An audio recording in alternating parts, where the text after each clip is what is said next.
Good morning બધાને. Good morning sir. મજામાં છો બધા? હા. ઓકે. અપૂર્ણાંક સંખ્યાનો આપણું ચેપ્ટર ચાલે છે ને. અપૂર્ણાંક સંખ્યામાં આપણે અંશાતીક અપૂર્ણાંક, છેદાતીક અપૂર્ણાંક, મિશ્ર અપૂર્ણાંક, સમછેદીય અપૂર્ણાંક, વિષમછેદીય અપૂર્ણાંક આ બધા ટોપિક શીખી ગયા છે.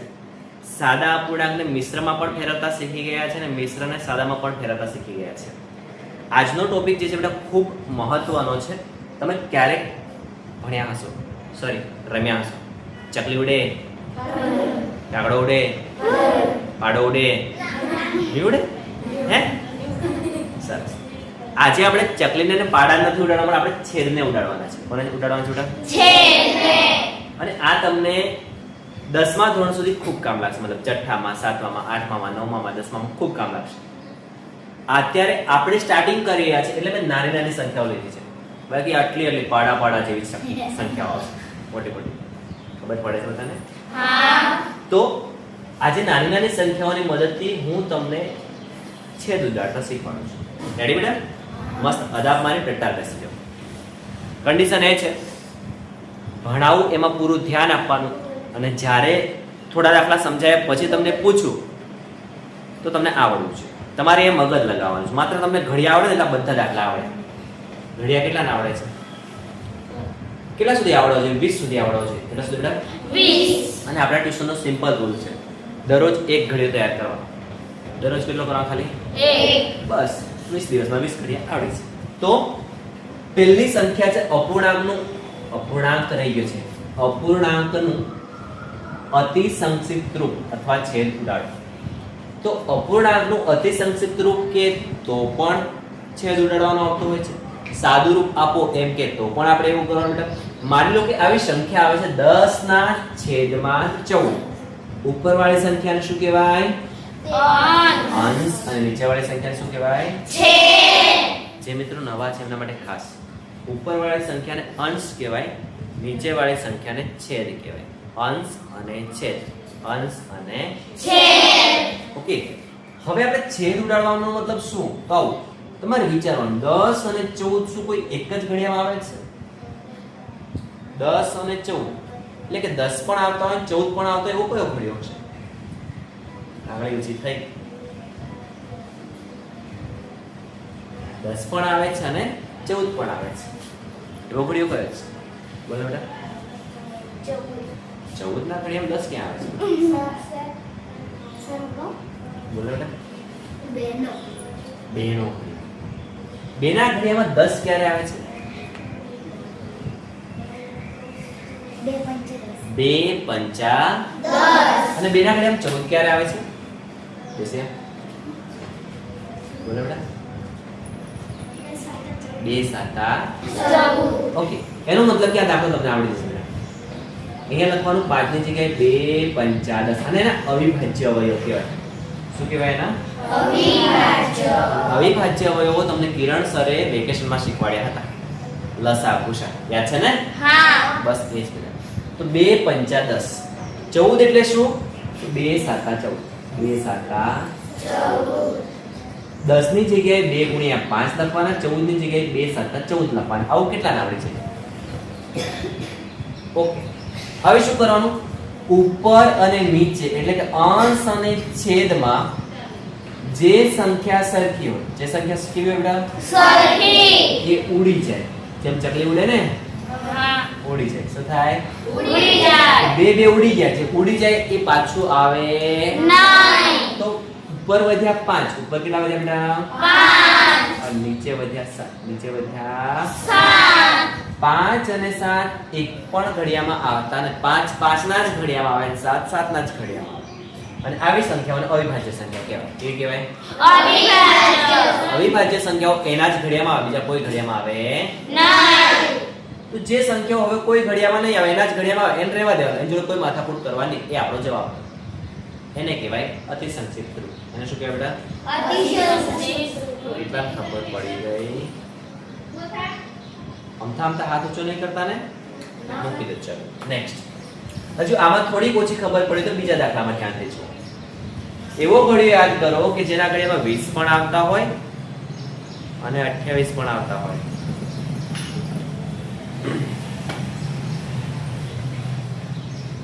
20 પણ આવતા હોય, ખાલી તમે 20 કયા ઘડિયામાં આવે વિચારો એટલે તમને ખબર પડી જશે હમણાં. 28 પણ એના ઘડિયામાં આવે છે કે નથી આવતા. ચલો કોણ બોલશે? બોલ રાજુ.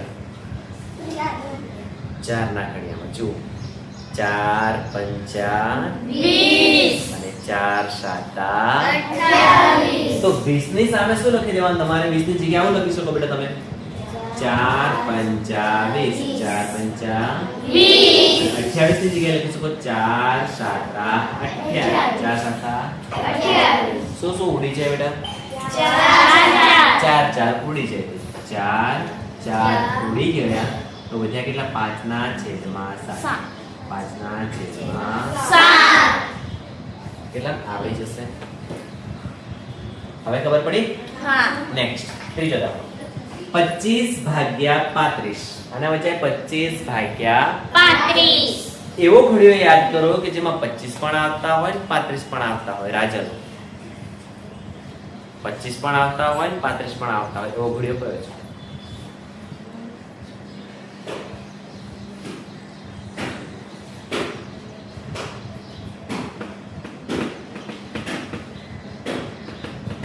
બોલો બોલે બેટા, ક્યાં નહીં બોલ દે.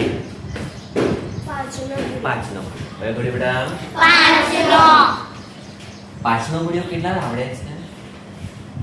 આખા ક્લાસને આવડે છે. પણ 4-5 છોકરા એવા હતા કે એને આ બંને વસ્તુ નહીં ખબર પડી બેટા. તો મતલબ તમારું મગજ ક્યાંક બીજે ભટકે છે. તો તમારે તમારા ધ્યાનને અહીંયા કોન્સન્ટ્રેટ કરવાનું છે, અહીંયા ધ્યાન કેન્દ્રિત કરવાનું છે. ધ્યાન રાખજો. તો 25 એટલે પાંચું 25, પાંચું 25 35 એટલે 5 સાતા 35, 5 સાતા 35 બોલો આમાં શું ઉડી જવાનું છે? 5 અને 5 ઉડી જાય તો ઉપર વધે 5 અને નીચે વધે 7. 5 થયેલા ऐसे कोई संस्कृत के जवाब एक ही आ रही 5 भाग्या 7 રેડી? કેટલા ખબર પડી? Okay next. 45 ભાગ્યા 50, 45 ભાગ્યા 50 બોલો.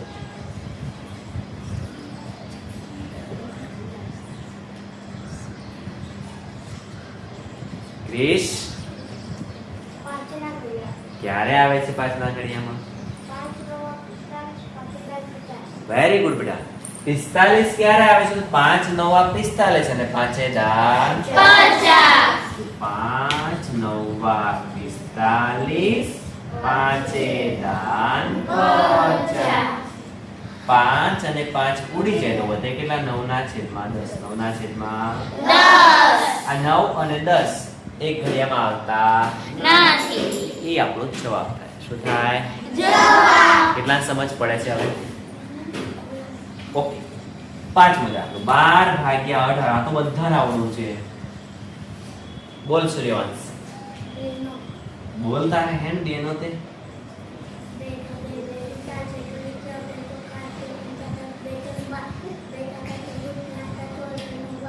Very good. 2 છંગ 12 અને 2 નવા 18 પણ આવું કરશો તો તમારે ફરી કટ કરવું પડશે. હજુ બીજા કોઈ બે કરતા મોટા ઘડિયામાં આવે છે? દક્ષ 6 ના ઘડિયામાં 6 દુ 12 અને 6 તરી 18 જો સૂર્યવંશે કીધું એ પણ સમજાવું તમને. જો સૂર્યવંશે કીધું બેટા 12 ભાગ્યા 18 એટલે કે 2 છંગ 12 અને 2 નવા 18. 2 નવા 18 2 ઉડી ગયા. 2 ઉડી ગયા. પણ હજુ 6 અને 9 પણ તો એક ઘડિયામાં આવે છે ને? હા કયા ઘડિયામાં આવે છે? 3 ના 3 ના ઘડિયામાં. કયામાં આવે છે બેટા? 3 ના 3 દુ 6 એટલે કે 3 દુ 6 અને 3 તરી 9 તો ફરી પાછું શું ઉડશે હવે? 3 3 અને 3. તો હવે 2 ભાગ્યા 3 વધ્યા ને આ આપણો છેલ્લો જવાબ છે. એટલે જ્યાં સુધી કટ થાય ને ત્યાં સુધી આપણે કટ કરવું પડે. એટલે નાની સંખ્યા વિચારીએ તો બે સ્ટેપ કરવા પડે. કેટલા કરવા પડે? 2 એની જગ્યાએ જુઓ હું અહીંયા આવું કરું છું. મને ખબર છે આ 12 છે 6 ના ઘડિયામાં આવે છે 6 દુ 12 અને 18 પણ 6 ના ઘડિયામાં આવે છે. 6 તરી 18 6 તરી 18 તો અહીંયાથી 6 અને 6 ઉડી જાય. 6 અને 6 ઉડી જાય. તો વધે કેટલા? ઉપર વધે 2 ભાગ્યા 3. 2 ભાગ્યા 3. ખબર પડી? હા. કેટલા સમજ પડી? ઓકે બેટા. હવે આજે જ્યારે આપણે આ ટોપિક શીખી રહ્યા છે તો આ ટોપિકના લગતા જે ક્વેશ્ચન છે આના જેવા જે પ્રેક્ટિસ પ્રશ્નો છે એ બેટા આપણી એપ્લિકેશન આન્સર ક્લાસીસ એપ્લિકેશનમાં પણ મૂકવાના છીએ, આપણા WhatsApp ગ્રુપમાં પણ મૂકવાના છીએ. ઠીક છે? હા. બીજી અગત્યની સૂચના તમારા માટે કે જ્યારે તમે આ લેક્ચર શીખો છો ત્યારે હું જે ટેસ્ટ પેપર 10 માર્ક્સનું મૂકું છું, જે PDF મૂકું છું એ દાખલા ફરજિયાત તમારે ગણવા પડશે. ખબર પડે છે? હા. તો જ તમને આ દાખલા અહીંયા સમજાવું છું તો ઓકે આવડી ગયા છે, પણ જ્યાં સુધી બધા જાતે પ્રેક્ટિસ ના કરો ત્યાં સુધી તમને આવડશે નહીં. એટલે તમારામાંથી જેના નંબર WhatsApp ગ્રુપમાં એડ કરવાના બાકી છે ને નંબર એડ કરાવી દેવાના, જેને અનસર ક્લાસીસ એપ્લિકેશન ડાઉનલોડ કરવાની બાકી છે ને ડાઉનલોડ કરી લેવાની. આ વિડિયો રેકોર્ડેડ સ્વરૂપે તમને ત્યાં પણ મળી જશે. ઠીક છે? હું જે શીખવાડું છું એ. અને એની PDF એના પ્રેક્ટિસ પ્રશ્નો પણ તમને મળી જશે 10 માર્ક્સનો ટેસ્ટ. સમજ પડી બધાને? હા. તો આ થયા આપણા 5 દાખલા. હવે આપણે 6 થી 10 કરવા છે. બોલો. આ 6 થી 10 જે છે તે 5 મેં શીખવાડ્યા, 6 થી 10 તમે જાતે કરી દેશો કે હું તમને શીખવાડું? ચલ એક કામ કરો, તમે જાતે કરો, પણ આમાં તમને નહીં ખબર પડતી એવો દાખલો કોઈ એટલે હું તમને શીખવાડી દઉં, પછી બાકીના તમે જાતે કરજો. ઓકે? બોલો કયો શીખવાડું? 50 વાળો.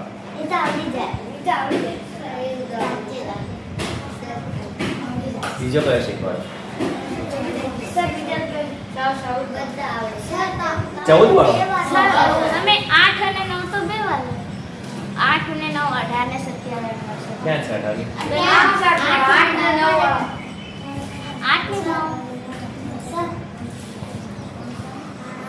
અચ્છા હા બરાબર બરાબર. ઓકે, એની જગ્યાએ આપણે સંખ્યા ચેન્જ કરી દઈએ.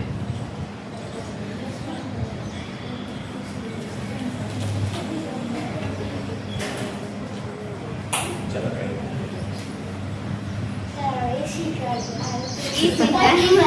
ના તમારે મગજ તો લગાવવું પડશે ને.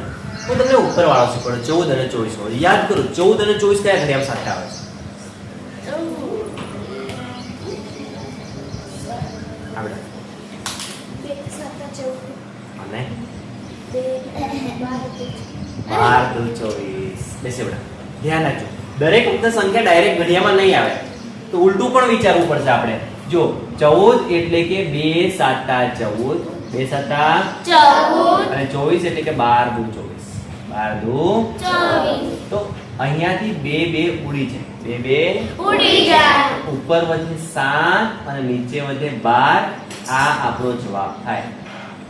કેટલા ખબર પડે છે? ઓકે, આ તમારે જાતે ટ્રાય કરવાનો છે, આ તમારે જાતે ટ્રાય કરવાનો છે, આ તમારે જાતે ટ્રાય કરવાનો છે, આ તમારે જાતે ટ્રાય કરવાનો છે. બોલો કેટલાને આવડી જશે? ઓકે બેટા, મસ્ત અક્ષરે લખી લો, ગણી લો અને આટલા દાખલા થઈ જાય તો મને બતાવી અને ચેક કરાવી. રેડી? ચાલો.